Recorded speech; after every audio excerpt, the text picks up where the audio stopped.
আমার আল্লাহ 8 জন বড় বড় ফেরেশতার কাঁধের মধ্যে তিনার আরশে আযীম উঠাইয়া দিবেন। 8 জন ফেরেশতার কাঁধের মধ্যে আল্লাহর কুদরতি কুরসিখানা উঠিয়ে আমার আল্লাহ জমিনে আসবেন। আল্লাহু আকবার বলেন। আকাশের নূরের ফেরেশতারা জমিনের চতুর্দিকে সারিবদ্ধভাবে দাঁড়িয়ে যাবে। মানুষ সেদিন পালাতে পারবে না। জমিনের মধ্যে বাবা কোনো উঁচা নিচু থাকবে না। আটলান্টিক মহাসাগর, পদ্মা, মেঘনা, যমুনা সেদিন সাগরের পানি থাকবে না। বড় বড় পাহাড়গুলো বাবা সেদিন থাকবে না। জমিনের মধ্যে গাছপালা সেদিন থাকবে না। আমার আল্লাহ বলেন জমিনটাকে আমি আল্লাহ একটা ময়দান বানিয়ে ফেলব। আমার আল্লাহ হবেন তিনি বিচারক। ইন্না বাতশা রাব্বিকা লাশাদীদ। আমার আল্লাহ সেদিন হবেন বিচারক। লিমানিল মুলকুল ইয়াউম। আমার আল্লাহ সেদিন হুঙ্কার দিবেন আজকের রাজত্ব কার? আল্লাহু আকবার বলেন। আল্লাহ বলেন সুম্মা ইলাইহি তুরজাউন মালিক ইয়াউমিদ্দিন। আমার সামনে দাঁড়াবে সেই দিনের মালিক হলাম আমি আল্লাহ। মানুষগুলা বাবা পায়ের পাতার চাইতে বেশি জায়গা পাবে না। নবী বলেন আমার আল্লাহ দাঁড় করিয়ে 5টা প্রশ্ন করবেন। 1 নম্বরের প্রশ্ন করবেন তোমার জীবন তুমি কিভাবে কাটিয়েছো। 2য় নম্বরের প্রশ্ন তোমার যৌবন কিভাবে কাটিয়েছো। 3য় নম্বরের প্রশ্ন তুমি সম্পদ কিভাবে উপার্জন করেছো। 4র্থ নম্বরের প্রশ্ন উপার্জিত সম্পদ তুমি কিভাবে খরচ করেছো। 5ম নম্বরের প্রশ্ন যতটুক জানতে কতটুক আমল করেছো। আল্লাহু আকবার বলেন। প্রশ্ন কয়টি? আরেকটু জোরে বলেন কয়টি প্রশ্ন? ও বাবা 1 নম্বরের প্রশ্ন হবে তোমার গোটা জীবনের হিসাব। 2য় নম্বরের প্রশ্ন হলো তোমার যৌবনের হিসাব। আমি জানতে চাই গোটা জীবনের ভিতরে যৌবন আছে কিনা। বাবা বলেন গোটা জীবনের ভিতরে যৌবন আছে কিনা। তাহলে আল্লাহ স্বতন্ত্র আরেকটা প্রশ্ন বানাবেন তোমার যৌবনের হিসাব দাও। তাহলে বোঝা গেল যে যৌবন অত্যন্ত গুরুত্বপূর্ণ একটা বিষয়, ঠিক না বেঠিক?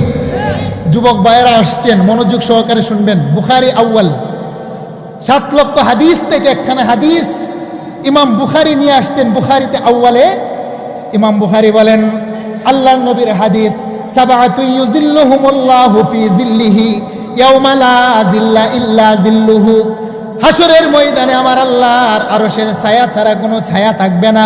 সেই দিন আমার আল্লাহ 7 প্রকার মানুষকে বাবা ডেকে ডেকে আরশের ছায়া দিবেন।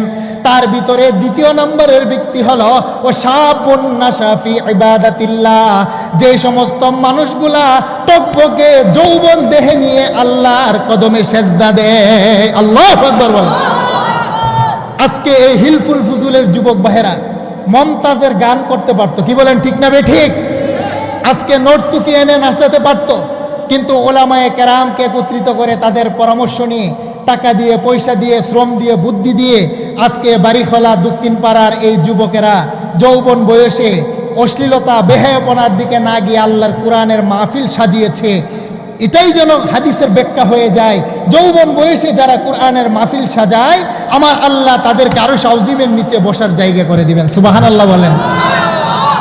যুবক ভাই আরেকটা কথা বলি, এই হাদিসের 6 নম্বর ব্যাখ্যা হলো রজুলুন তালাবাতহু ইমরাআতুন যাতু হাসাবিন ওয়া জামালিন ফাকালা ইন্নী আখাফুল্লাহ।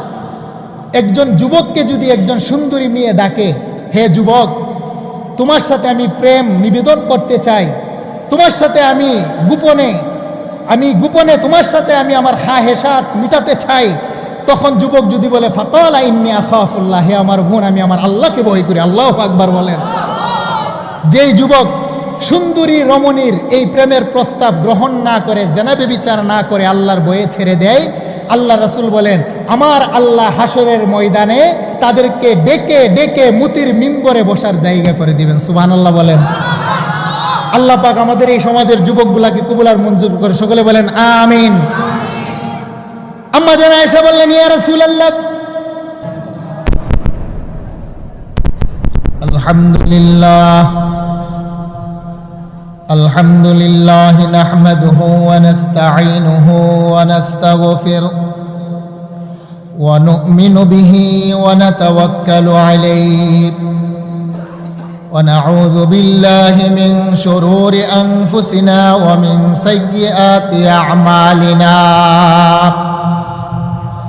মান ইয়াহদিল্লাহু ফালা মুদিল্লা লাহু ومن يضلله فلا هادي له ونشهد أن لا إله إلا الله وحده لا شريك له لا خالق له ولا والد له ولا مشير له ولا معين له ونشهد أن سيدنا وسندنا وحبيبنا وطبيبنا وقلوبنا ومعشوقنا ومحبوبنا وأولانا ومولانا محمد الذي لا نبوة بعد نبوته ولا رسالة بعد رسالته ولا شريعة بعد شريعته ولا طريقة بعد طريقته ولا خلق بعد خلقه ولا كتاب بعد كتابه ولا أمة بعد أمته صلى الله تعالى عليه وعلى آله وأصحابه وبارك وسلم تسليما كثيرا كثيرا أما بعد فأعوذ بالله من الشيطان الرجيم بسم الله الرحمن الرحيم كيف تكفرون بالله وكنتم أمواتا فأحياكم ثم يميتكم ثم يحييكم ثم إليه ترجعون وقال تعالى يا أيها الإنسان ما غرك بربك الكريم وقال النبي صلى الله عليه وسلم يقبض الله الأرض ويطوي السماء بيمينه ثم يقول أنا الملك أين ملوك الدنيا أين الجبارون وأين المتكبرون أو كما قال عليه الصلاة والسلام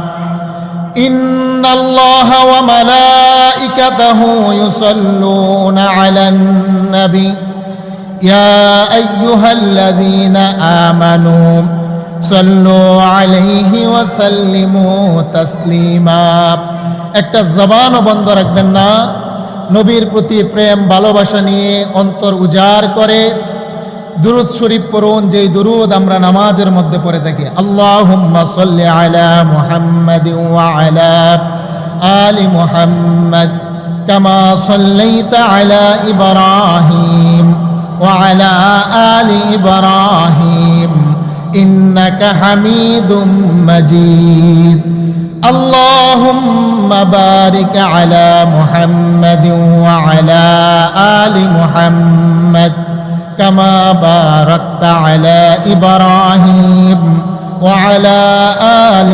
إبراهيم إنك حميد مجيد